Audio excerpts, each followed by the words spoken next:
Hello दोस्तों, motivational movies में आपका स्वागत है।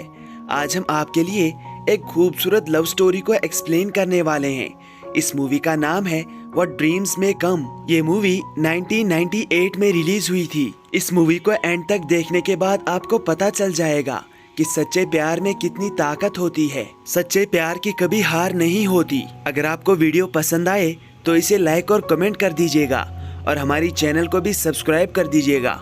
तो चलिए मूवी को स्टार्ट करते हैं। मूवी की शुरुआत में हमें क्रिस को दिखाया जाता है जो स्विट्जरलैंड की एक लेक में वेकेशन के लिए आया था। उस लेक में क्रिस की नाव एक लड़की की नाव से टकरा जाती है। वो लड़की अलग ही भाषा में क्रिस से कुछ कह रही थी, लेकिन क्रिस को उसकी बात समझ नहीं आ रही थी। क्रिस को पहली ही नजर में वो लड़की पसंद आ जाती है। इस लड़की का नाम एनी है। इस इंसिडेंट के कुछ देर बाद एनी और क्रिस की फिर से एक जगह पर मुलाकात होती है, जहाँ पर दोनों एक दूसरे से एक ही भाषा में बात करते हैं और हमें पता चलता है कि ये दोनों अमेरिकन हैं। धीरे धीरे ये दोनों रोज मिलने लगते हैं। इनकी दोस्ती अब प्यार में बदल जाती है। कुछ टाइम गुजरने के बाद क्रिस और एनी शादी कर लेते हैं। यहाँ कहानी फिर से कुछ साल आगे बढ़ जाती है और हम देखते हैं कि क्रिस और एनी के दो बच्चे हैं, जिनमें से लड़के का नाम इयान है और लड़की का नाम मैरी है। दोनों एक ही स्कूल में पढ़ते हैं। एक दिन मैरी अपनी मॉम को उन्हें स्कूल ड्रॉप करने के लिए कहती है, लेकिन एनी वहाँ पर बताती है कि उसे आज एक जरूरी मीटिंग में जाना है। इसीलिए इयान और मैरी को स्कूल की गाड़ी में स्कूल जाना पड़ता है। लेकिन ये दोनों कभी लौट कर नहीं आते, क्योंकि एक कार दुर्घटना में इन दोनों की मौत हो जाती है। इस हादसे के बाद क्रिस और एनी पूरी तरह से टूट जाते हैं। अब इस बात को 4 साल बीत जाते हैं और हम क्रिस को एक हॉस्पिटल में देखते हैं। दरअसल क्रिस एक डॉक्टर है। क्रिस अपने पेशेंट्स को अटेंड कर रहा था, तभी उसे एनी का कॉल आता है। एनी क्रिस को बताती है कि आज उसके आर्ट एग्जीबिशन के लिए जर्मनी से 8 पेंटिंग्स आने वाली थी, लेकिन वो अभी तक नहीं आई। इस पर क्रिस उसे बताता है कि तुम्हें उस एग्जीबिशन में अपनी पेंटिंग्स को लगाना चाहिए। दरअसल एनी एक बहुत अच्छी पेंटर होती है। एनी क्रिस को बताती है कि उसकी सभी पेंटिंग्स घर पर है। तभी क्रिस उसे कहता है कि मैं जब हॉस्पिटल से निकलूंगा तो मैं घर से तुम्हारी पेंटिंग्स तुम्हारे आर्ट एग्जीबिशन में ले आऊंगा। इस पर एनी कहती है कि तुमने मेरी सारी प्रॉब्लम को सॉल्व कर दिया। एनी की पेंटिंग्स को घर से लाने के लिए क्रिस हॉस्पिटल से जल्दी निकल जाता है, लेकिन एक टनल में वो देखता है कि बहुत सारी गाड़ियों का एक्सीडेंट हो गया है, जहां पर बहुत सारे लोग जख्मी हो चुके हैं। क्रिस एक डॉक्टर है, इसलिए वो उन लोगों का इलाज करने के लिए उसी तरफ भागता है, लेकिन तभी एक गाड़ी उड़ती हुई क्रिस के ऊपर गिर जाती है और इस हादसे में क्रिस की मौत हो जाती है। क्रिस की मौत के बाद एनी पूरी तरह से अकेली पड़ जाती है। वो क्रिस की मौत का जिम्मेदार अपने आप को मानती है और साथ ही वो अपने बच्चों की मौत का जिम्मेदार भी अपने आप को मानती है, क्योंकि अगर वो उस दिन बच्चों को स्कूल पर ड्रॉप कर देती तो शायद उनका एक्सीडेंट नहीं होता, या अगर वो क्रिस को पेंटिंग्स लाने के लिए नहीं कहती तो शायद क्रिस भी आज जिंदा होता। क्रिस के फ्यूनरल में हम देखते हैं कि क्रिस की आत्मा अभी भी एनी के पास ही है, यानी उसकी आत्मा अभी यहाँ से नहीं गई है। क्रिस को अपने साथ एक परछाई भी दिखाई देती है, जिसका चेहरा ठीक से नहीं दिख पाता क्योंकि वो परछाई बहुत धुंधली होती है। एक दिन एनी पेपर पर क्रिस के बारे में कुछ लिख रही थी। उस वक्त क्रिस भी उसके पास होता है। क्रिस उसे अपनी मौजूदगी का एहसास दिलाने की कोशिश करता है। वो उसका हाथ पकड़ लेता है और उसके हाथ से लिखता है कि क्रिस अभी भी तुम्हारे पास ही है, लेकिन एनी इस बात को नोटिस नहीं करती। वो क्रिस की याद में बहुत ज्यादा रोने लगती है और उस पेपर को उठाकर डस्टबिन में फेंक देती है। अगले सीन में हम क्रिस को उसी धुंधली परछाई के साथ देखते हैं। क्रिस उससे पूछता है कि तुम मुझे दिख क्यों नहीं रहे हो। तभी वो परछाई उसे बताती है कि जिस दिन तुम मुझे सच में देखना चाहोगे उस दिन मैं तुम्हें दिख जाऊंगा। इस परछाई का नाम एल्बर्ट होता है। क्रिस एल्बर्ट के सामने ही एनी को अपनी मौजूदगी का एहसास दिलाता है, लेकिन एनी नहीं समझ पाती कि क्रिस उसके पास है और वो रोने लगती है। इस बात पर एल्बर्ट क्रिस को बताता है कि शायद एनी की याददाश्त चली गई है, इसीलिए उसे अंदाजा नहीं है कि तुम उसके आसपास हो। इस बात से क्रिस भी निराश हो जाता है और वह एनी को छोड़कर स्वर्ग में चला जाता है। क्रिस जब स्वर्ग को देखता है तो ये बहुत खूबसूरत होता है, लेकिन वहाँ पर हर एक चीज पेंट से बनी होती है। क्रिस को वहाँ पर स्वर्ग में एल्बर्ट भी मिलता है। क्रिस एल्बर्ट से पूछता है कि आखिर ये कौन सी जगह है। तभी एल्बर्ट उसे बताता है कि ये तुम्हारी पसंदीदा जगह है। क्रिस को याद आता है कि एनी जब एक दिन पेंटिंग बना रही थी तो वो पेंटिंग बहुत खूबसूरत थी। एनी ने उस पेंटिंग में एक जगह बनाई थी जहाँ पर क्रिस और एनी अपनी जिंदगी गुजारना चाहते थे। उस जगह में एनी ने एक घर भी बनाया था जिसमें वो रहना चाहते हैं, और ठीक वैसा ही घर क्रिस को यहाँ पर भी दिख जाता है।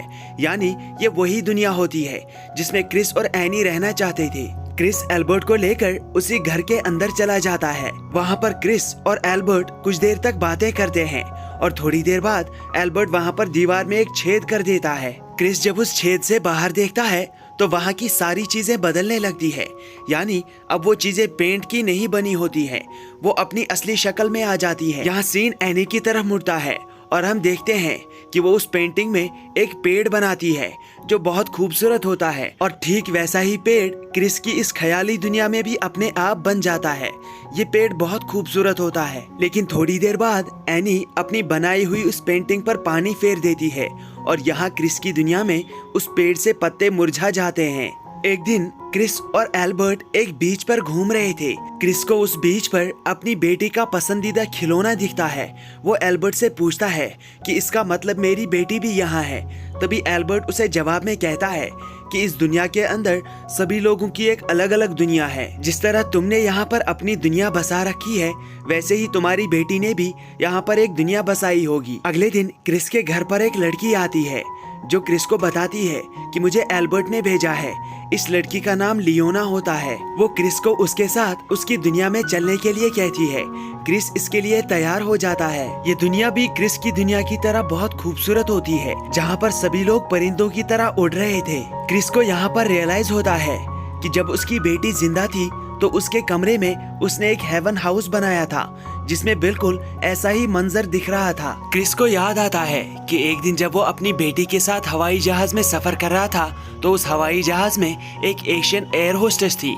क्रिस ने अपनी बेटी के सामने कहा था कि एशियन लड़कियां बहुत खूबसूरत होती हैं। क्रिस समझ जाता है कि लियोना ही दरअसल उसकी बेटी मैरी है। इस दुनिया में मैरी लियोना की तरह दिख रही थी क्योंकि मैरी ने उस फ्लाइट में क्रिस से कहा था कि वो भी एशियन लड़कियों की तरह खूबसूरत दिखना चाहती है।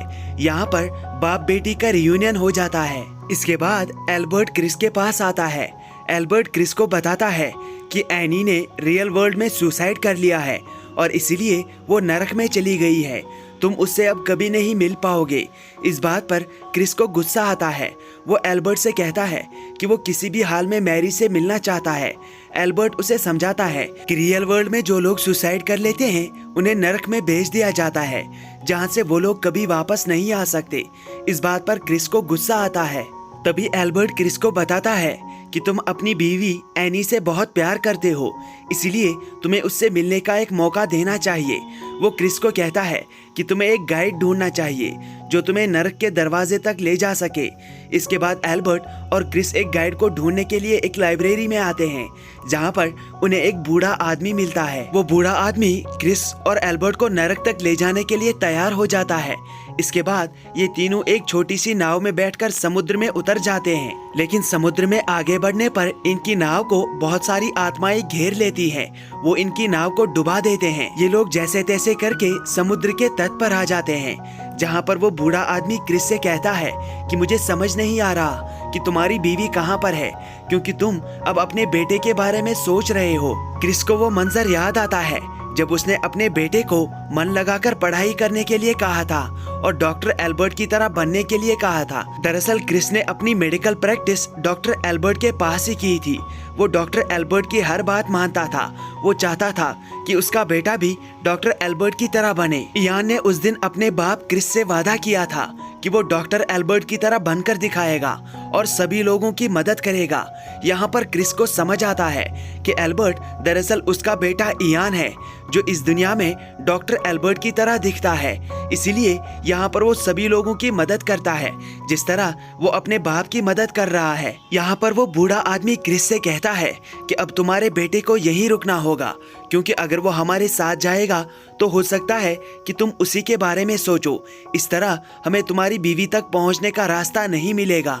इसके बाद एल्बर्ट यानी इयान वहीं पर रुक जाता है और क्रिस अपनी बीवी की यादों के सहारे आगे बढ़ जाता है। आगे चलते चलते वो लोग एक ऐसी जगह पर पहुंच जाते हैं जहां पर बहुत सारे सर जमीन के अंदर धंसे हुए थे। वहां पर क्रिस को एनी का सर भी दिख जाता है। क्रिस जैसे ही एनी के पास जाता है तो वो जमीन टूटने लगती है और क्रिस और बाकी लोग नीचे गिर जाते हैं। क्रिस एक ऐसे घर में पहुंच जाता है जो बिल्कुल टूटा हुआ था। यहाँ पर क्रिस को रियलाइज होता है कि ये दरअसल वही घर है जिसमें क्रिस अपनी बीवी के साथ रहना चाहता था। यहाँ पर वो बूढ़ा आदमी क्रिस को बताता है कि हमें इस घर में 3 मिनट से ज्यादा नहीं रुकना चाहिए, क्योंकि ये घर तुम्हारी बीवी की बुरी यादों से बना हुआ है। वो आदमी क्रिस से कहता है कि तुम्हारी बीवी की याददाश्त चली गई थी, इसीलिए तुम्हारे पास सिर्फ 3 मिनट है। इन 3 मिनट्स में तुम्हें अपनी बीवी को याद दिलाना है कि तुम उसके सोलमेट हो। यहाँ पर क्रिस को समझ आता है कि वो गाइड और कोई नहीं बल्कि डॉक्टर एल्बर्ट है, जिन्होंने अपनी जिंदगी में क्रिस को बहुत गाइड किया था और यहाँ पर भी वो क्रिस को गाइड कर रहे थे। और ये बात वो बूढ़ा आदमी भी एक्सेप्ट कर लेता है कि वही डॉक्टर एल्बर्ट है। इसके बाद क्रिस अपनी बीवी एनी के पास चला जाता है। एनी क्रिस का नाम तो ले रही थी, लेकिन उसे पता नहीं था कि क्रिस दरअसल दिखता कैसा है, क्योंकि मरने से पहले उसकी याददाश्त चली गई थी। क्रिस एनी को याद दिलाने की कोशिश करता है कि वही उसका सोलमेट है, लेकिन एनी उसकी बात मानने के लिए तैयार नहीं थी। क्रिस एनी को सारी चीजें याद दिलाने की बहुत कोशिश करता है, लेकिन हर बार वो नाकाम हो जाता है।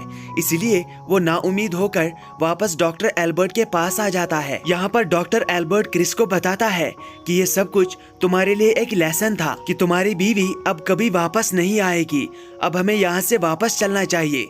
क्रिस डॉक्टर एल्बर्ट को बताता है कि इस हालत में मैं अपनी बीवी को छोड़कर यहाँ से नहीं जाऊँगा। उसकी याददाश्त भले ही वापस ना आए, लेकिन उसके इन मुश्किल हालात में मैं उसका पूरा साथ दूंगा। मैं यहीं पर रहूंगा, आप यहाँ से जा सकते हैं। इसके बाद क्रिस वापस अपनी बीवी एनी के पास आ जाता है। तब तक उसके दिए हुए 3 मिनट भी गुजरने लगते हैं और अब धीरे धीरे क्रिस की याददाश्त जाने लगती है। लेकिन जैसे ही क्रिस भूलने लगता है, तभी एनी को रियलाइज होता है कि क्रिस का प्यार सच्चा है और वही उसका सोलमेट है। और तभी क्रिस की याददाश्त वापस आ जाती है और अगले ही पल में हम क्रिस को उसी घर में देखते हैं जो उसकी बीवी एनी ने अपनी पेंटिंग में बनाया था। लेकिन अब की बार एनी भी क्रिस के साथ उसी घर में होती है। दोनों एक दूसरे के साथ रहने पर बहुत खुश हो जाते हैं और एक दूसरे को किस करते हैं। क्रिस और एनी को वहाँ पर अपने बच्चे भी मिल जाते हैं। वो अपने बच्चों से मिलकर बहुत खुश हो जाते हैं। यहाँ पर क्रिस एनी से कहता है कि हमें पुनर्जन्म लेना चाहिए और पुनर्जन्म में भी हम एक दूसरे से ही शादी करेंगे। मुझे चाहे कितना भी इंतजार करना पड़े, लेकिन पुनर्जन्म में मैं तुम्हारा इंतजार करूंगा। और यहाँ पर सीन कट हो जाता है और हम बिल्कुल वैसा ही सीन देखते हैं जैसा हमने मूवी के स्टार्टिंग में देखा था, जब क्रिस और एनी की नाव टकराई थी। लेकिन अब की बार ये नाव 2 छोटे बच्चों की होती है। दरअसल यही पुनर्जन्म में क्रिस और एनी होते हैं। ये दोनों एक दूसरे के पास आ जाते हैं और इस तरह पुनर्जन्म में भी क्रिस और एनी फिर से एक बार मिल जाते हैं। और इसी के साथ ये मूवी यहाँ पर समाप्त होती है। दोस्तों, इस मूवी को एक्सप्लेन करने का हमारा सिर्फ एक ही मकसद है कि हम आप तक ये मैसेज पहुंचा सके कि सच्चे प्यार में कितनी ताकत होती है। अगर आप किसी से सच्चा प्यार करते हैं तो चाहे आपकी जिंदगी में कितनी भी मुश्किल आए, आपको आपका सच्चा प्यार एक दिन जरूर मिलेगा। सिर्फ आपको उसे पाने की कोशिश करनी है। दोस्तों, इस वीडियो को लास्ट तक देखने के लिए आप सभी का बहुत बहुत शुक्रिया। आज के लिए बस इतना ही। मिलते हैं अगली वीडियो में। Take care and good bye.